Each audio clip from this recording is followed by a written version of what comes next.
Sanibona, ngaphambi singene kwivideo namuhla, ngithi angithathe lethuba ngibonge isupport nothando nesikhombise lona lingaphezulu kokucabanga kwethu. Siyacela niqhubeke nisupporte njalo ngokubuka amavideo ethu, ungakhohlwa ukukhomenta, ushare, ulike. Siyafisa ukuzwa umbono wakho. Sicela ke singene kwivideo namuhla. We don't have a state, we don't have a government. We are run by cartels and thugs. Bona sopolitiki iqinisa abalikhulumi. Kodwa umbalula kule video le ukhuluma iqiniso elimsulo. Ngitheke ngoba usuku lokugcina namhlanje ku2025 sizoqala unyaka omusha ka2026, kodwa ke ezintweni ezibalekile asikhumbuzane. Ngiyafisa ukukhumbuza indaba ezibhlungu ezingezinhle futhi ezingemnandi, ikakhulukazi kithi bantu base South Africa, ikakhulukazi kithi esingenalo elinye ikhaya okuyi South Africa kuphela, ukuthi makubheda kungekho la sizobalekela khona. Ngiyafisa ukukukhumbuza ukuthi mina nawe asinalizwe, bakhona abantu abalawula lelizwe. Ngifisa nje sikhulume leyo ndaba leyo bese siyayivala le video. Angifisi nje ukuchaza izinto eziningi, kodwa ngithanda iqiniso elisho ufikile embalula la. We don't have a state, we don't have a government. We are run by cartels and thugs. Shonjalo uMbax. Ngicela uzwe la. That the Berlin Declaration in many African states till today has not been dismantled.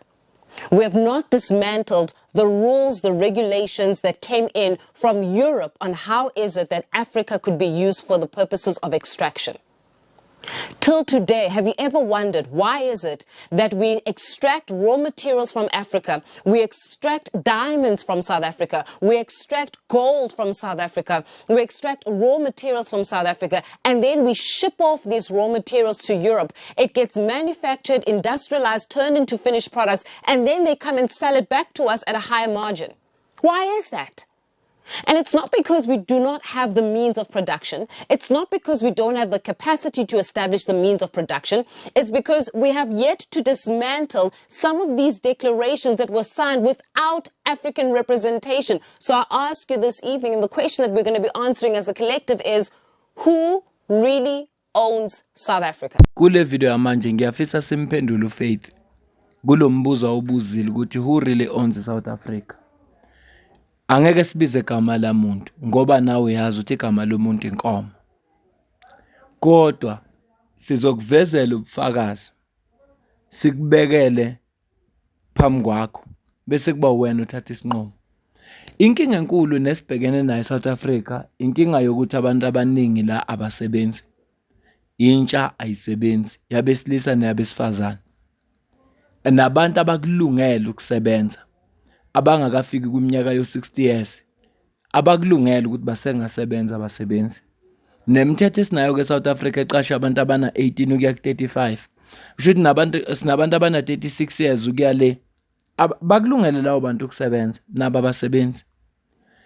Inkinga esibhekene kodwa uFaith uthinta indaba ebucayi, uthinta indaba ukuthi why kuthathwa ama minerals la ayoprocesswa kwenye indawo bese buya la kithi ngoba ngesikhathi ethathwa lama minerals amathuba emsebenzi lawo. So lokho kwenziwa yini? Lama agreement nalama declarations enziwa abantu base-Africa bengekho. Sofika nini isikhathi lapho khona azoguqulwa khona ukuze abantu base-South Africa baparticipate kwi-economy yabo. Ngibona enye video kaBaba uGwede Mantashe, Uncle Gwede. Ngizokucaphunela yona ngasekugcineni. Kodwa iyangikhathaza into ayisho ngoba he's part of i-government. Wenza lento enziwa yi-ANC. ANC nama policies amahle amawafunda. Ikhuluma into ezinhle kodwa yenza i-opposite. Ngizokucaphunela inkulumo la kaCIC Julius Malema. Ngicela uzwe la. The money come from to do all of this. We've got so many minerals lined up on the freeways to Richards Bay, getting out of this country. You must know that the day you take out chrome, put it in a truck and take it to Richards Bay, as it goes passing all places into Richards Bay, those are jobs that are going to be created in a particular country through beneficiation. So we need to beneficiate here in South Africa. We need to industrialize here in South Africa. We need to reopen all the factories that were created by Bantustan governments. In Seshiwo, in everywhere else, there are factories that have collapsed. Why do you open those factories? Those factories must produce the things that we use every day. Why should we wait for a plate to come from China? People use plate every day. We wait for toothpick. We wait for matchsticks. We don't produce matchsticks. All of this, we don't produce television. But why?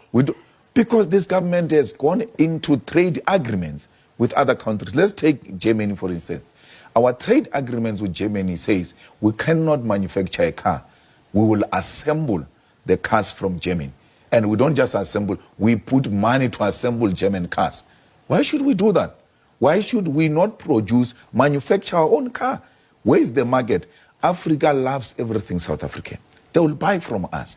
We produce a fighter jet. A fighter jet. If we can produce a flying machine, shouldn't be difficult to produce a car. Denel has demonstrated that we've got the capacity to do this. Denel manufactures army vehicles. And why are we not producing a car? It's trade agreements with Europe, with America, with UK, that you are not going to get involved in this. We use cell phones. My grandmother used to use a cell phone while busy with farming in small scale farming there. And I realized when the Gogos are now using cell phones that this is in demand. Why are we not looking at what is in demand in South Africa and produce it? And when we produce it, we grow our economy and we create jobs. Joshua Maponga ngelinye ilanga uJulius Malema uzalwe kabi. Wazalwa kwi-generation yase South Africa engakazazi ukuthi ifunani. Wazalwa kwi-generation yase South Africa engakazimiseli ngezinto ezifunayo. Wazalwa kwi-generation eSouth Africa engaziqondi noma iya phambili noma iya emuva. Ngihlezi ngikusho lokho njengabantu baseSouth Africa we value entertainment. Kunama comment engiloko ngwabona ikakhulukazi masikhuluma ngodaba lama illegal immigrants. Bathi abantu wathi uJulius Malema abantu laba bangaphandle they must find creative ways of getting into South Africa. Ngiyavuma washo. How about lento aqeda kisho manje? Why abantu base South Africa bengamlaleli uma uJulius Malema elalelwa ngaleyo ndlela? Usho ukuthi abantu bangaphandle balalela uJulius Malema ukwedlula wonke umuntu benza lento ayishilo. Kungani thina ke singamlaleli? Ngase ngiyakhumbula mangibona inkulumo kaJoshua Mabonga ukuthi hayi abantu base South Africa bakabi ready. Yabona makukhulunywa ngenkinga yemsebenzi. Mawulalela inkulumo kaFaith, ulalela inkulumo eshuwo uSiyayisima kule video eqeda kuphela. Uyabona ukuthi isicazululo salento athi shuwo Faith uJulius Malema wayisho kudala around 2024-2023 le interview eyenza. Ekhuluma nje ngalento le yokuvuselela ama-firm industries la eSouth Africa. Sizwe linjani elithenga eli-importer i-toothpick uthi lo lokuvungula amazinyo noma kuthiwa ukwazi ukukhanda lutho ke. So ungakhandelwa ngisho i-toothpick. Yini eproducer eSouth Africa ithengisele amazwe? Yini? Yingakho ngisho kanjalo. Khona omunye umlungu obekakhuluma noWitness Mdaka yena ukhulume kanje. I give a shout out to Julius here. Yeah. Julius says, Julius, my brother, Julius Malema. I want to give a shout out to Julius because Julius says one thing that's very true. Yeah. We need to get our hands on the means of production. If you want to create wealth, you have to get your hands on the means of production. Most people are trying to get their hands on money. I don't want money. I want assets. So money is not even a store of wealth. Money is purely transactional. Money is a way for you and I to transact. Mangazaka ukuthi kunabantu bakithi abangayizwa kahle into esho uMalema azathi omunye ayikho into enhle evela kuMalema khona eyodwa. Singene kulolu daba lalabantu kuyibona abacontrol eSouth Africa. Angazi noma sogcina sifikile kwivideo kaUncle Gwede ngibuka isikhathi ngendlela esihamba ngayo ukuthi kahle kahle hobani abacontrola lezwe lethu. Zuma reshuffled minister whom he has made now a chief whip in parliament for weekend special. And ask him a question, Zuma. Zuma, who goes around calling himself a revolutionary, a great leader. He meets Traore and then all of that is a great leader. Ask him a very important question. Ask him to come to the show. Ask him, why did you reverse the decision of weekend special and went to fetch Pravin Gordhan? Why did you do that? Because you are the most militant, advancing leader of the free Africa and all of that. Why did you reverse that decision? It's because we are transforming this economy within a capitalist mode of production. And that mode of production is not in favor of the poor. When Mbeki said that South Africa is a country of two worlds, they attacked him. Angayivala ivideo ngingasachazi ukwedlulele kodwa le statement scumbags la sisho yonke into uma ethi Is because we are transforming this economy within a capitalist mode of production. And that mode of production is not in favor of the poor. kulama video ngiqondene nawo uMbax ukhuluma iqiniso kuphela ivideo esiqale ngayo uMbax ukhuluma iqiniso ivideo yamanje uMbax futhi usakhuluma iqiniso because ba transforma i-economy within phakathi kwe-capitalist mode of production. Uma ucabanga lawo ma-capitalist angayivuma na lento athi isho uCIC futhi lawo ma-capitalist angavuma na uCIC abe in power. Angakuvumela nalokho ngoba sebemzwile ukuthi uza namuphi umqondo. Bangamvumela na. Ngelinye ilanga ugogo uzile ekhuluma no David Mashabela okwakhuluma kanje. EFF? If EFF comes into power, Yeah. South Africa's rand will crash through the floor. What will cause that? What will cause that is that the economy will completely lose confidence in the future. Lokhu kukuvezela ngokusobala ukuthi i-economy noma irandi lase South Africa linemizwa liyabona irandi lase South Africa linama feelings liyabona linama preferences. Uma ngathiwa nje i-EFF iwina ama elections noma uJulius wina ama elections irandi lizo crasha ngoba irandi nemarket ayinandaba nama policies ayinandaba lo muntu uza nani kodwa kuna lokho liliya ngemizwa lengokuthi ubani okhona isimo nje siphila phansi kwaso. Nansi video kodwa interesting kakhulu ekhuluma ngale ndaba ayithintile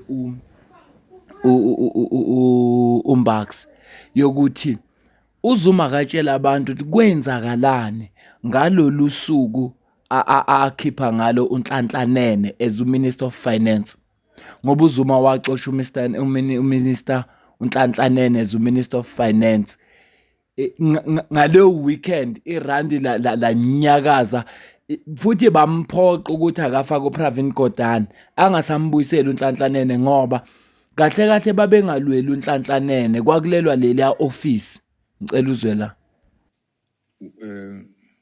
Treasury is reactionary, and Treasury is still captured by apartheid apologists and apartheid beneficiaries. You know, there's something you don't know, that when Zuma removed Pravin Gordhan,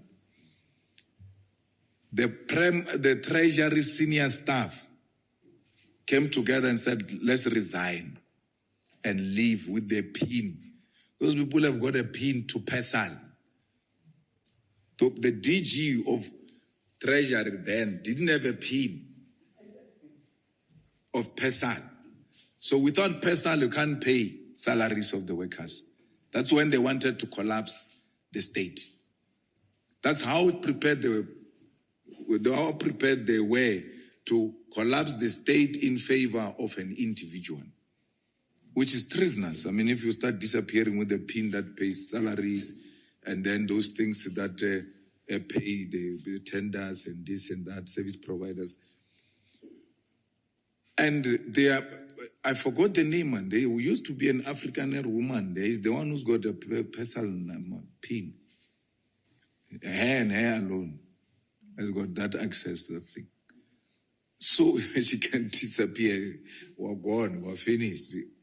And for sure, it is in her will. Or when if she dies, the pin must be given to so and so. So I think one of the things we need to do is to take the budgeting process away from Treasury, maybe into presidency or any form of those things, where we say, this is what we want, this is what we're budgeting for, and all of that. and then they must pay.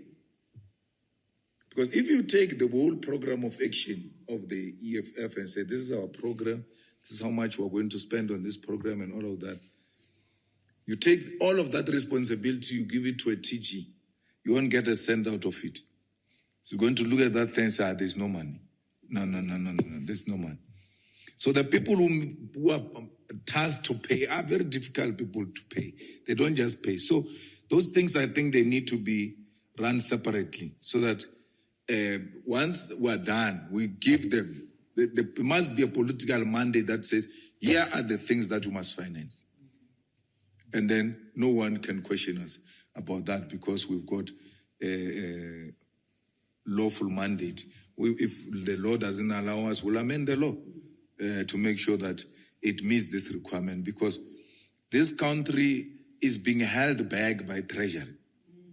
Yeah, it's being held back. And everybody is very scared of that treasury. Very scared of that treasury. So we can't have that to a point where the ANC admit that they have no control over treasury for the past 31 years. Because we're told this thing of budgeting was done differently before 1994. It started being operated like this after 1994. Why?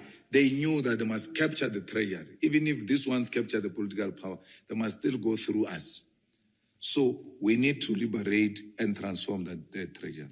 Anguthi lenkulumo esho siyayisila isiyakupha isizathu senza ukuthi ugoguzile athi uma kungase kwenzeke abantu base South Africa bethi bona njengabantu base South Africa bafuna ukuphathwa yi-EFF i-treasury izo-reacta cause i-captured uchazile futhi i-capture bobantu emnigama lomuntu inkomo ngeke ngisho lutho kodwa uchazile ukuthi leya office is captured. Even ANC for the past 30 years ayilokuthi idlalele kulela office.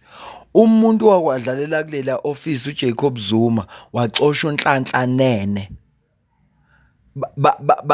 Bamdimanda irandi la nyakaza sukuma wonke umuntu ngenyawo wakhuluma bathi labantu no sifuna uPravin asamfuna uNhlanhla Nene noba babengalweli uNhlanhla Nene. Abazumlando bazongikhumbuza ukuthi wabuyela na uNhlanhla Nene kuleya position bese ngikhohliwe le ndaba ngekhunjuzwe uMontana Lucky Montana ale kanje uLucky Montana. I do not pretend to speak for Zuma or the MKP but those who were in the ANC and government at that time know the truth. ANC leaders who went to see Zuma to reverse the appointment of Des van Rooyen are still alive. They should tell the ANC SG the truth and circumstances around this matter. Remember, President Zuma fired Nhlanhla Nene as finance minister, replacing him with Des van Rooyen. All hell broke loose. The true owners of South Africa did not ask for the return of Nhlanhla Nene, but demanded Pravin Gordhan, then Cogta minister, be appointed as finance minister. One day, Comrade Mbalula attended an activity in the farm or home of Mr. Robert. And when Robert saw him,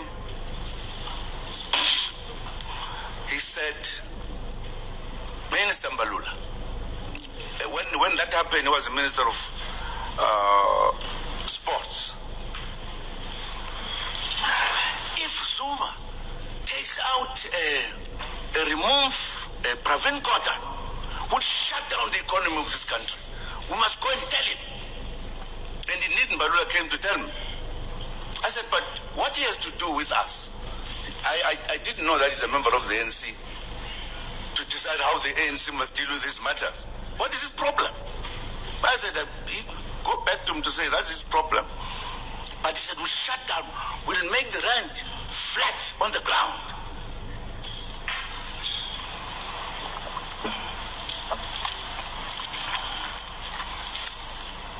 Well, fine. Indeed, they did interfere with the land, with the rand. I think there is one person who confessed not long this year that they did so. And I knew even at that time it was a deliberate move. Part of the agenda. Million Guardian yabhala nansi article.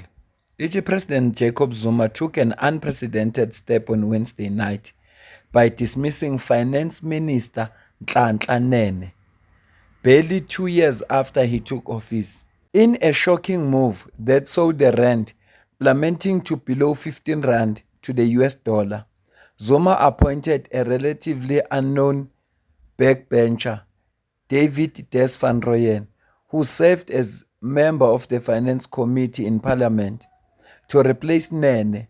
Nene has been the loggerhead with the SAA chair, Dudu Myeni, who serves as the chairperson of the President Jacob Zuma's Education Trust.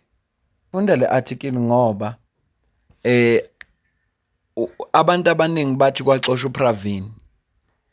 Even no CIC uthe kwaxoshwa uPravin. Ufikile mbaloko amanye ama video akho uthi Jacob Zuma xoshwa uPravin. Kanti eqinisweni lelonke waxoshwa uNhlanhla Nene. Kwase kuthi laba ke aba control economy ngithe mina igama lomuntu inkomo. Kodwa umshilo uCIC uJacob Zuma ukuthi ubani. uCIC ushilo ukuthi laba ababe control system le apartheid. Kodwa uJacob Zuma umshilo yena ngegama ukuthi ubani. Bathi no akabuyiselwe uminister, kodwa baba samfuna uNhlanhla Nene, bafuna uPravin Gordhan. Umuntu abamfuna uPravin Gordhan. Nomuntu uJacob Zuma agcina embuyiselile wamfaka uminister wefinance. uNhlanhla Nene akaphindanga wabuya, okukhombisa khona ukuthi kwakungalwelwa umuntu othize, kwakuliwa nalelia office, ngoba umuntu ofuneka angene kulela office umuntu ozocomplya, ngoba usitshelile uCIC ukuthi that office is captured. Ngiyacabanga ukuthi umbuzo kaFaith sowuphendulile. Kongezwanga Nkosi yami angixolele inkinga yakhe, kodwa thina siwuphendulile umbuzo kaFaith. Uzothi makuhamba isikhathi esekhulile bese yayikhumbula lento, bese yabona nansi into esasisho ngaleli la. Ngoba kuyenzeka ungezwa ukuthi kuthiwani manje ngezathu ezithize, kodwa nje ongezwanga asixolele kakhulu, kodwa thina sizamile ukuchaza. Mina nawe sidibane kwivideo elandelayo. Ngiyabonga.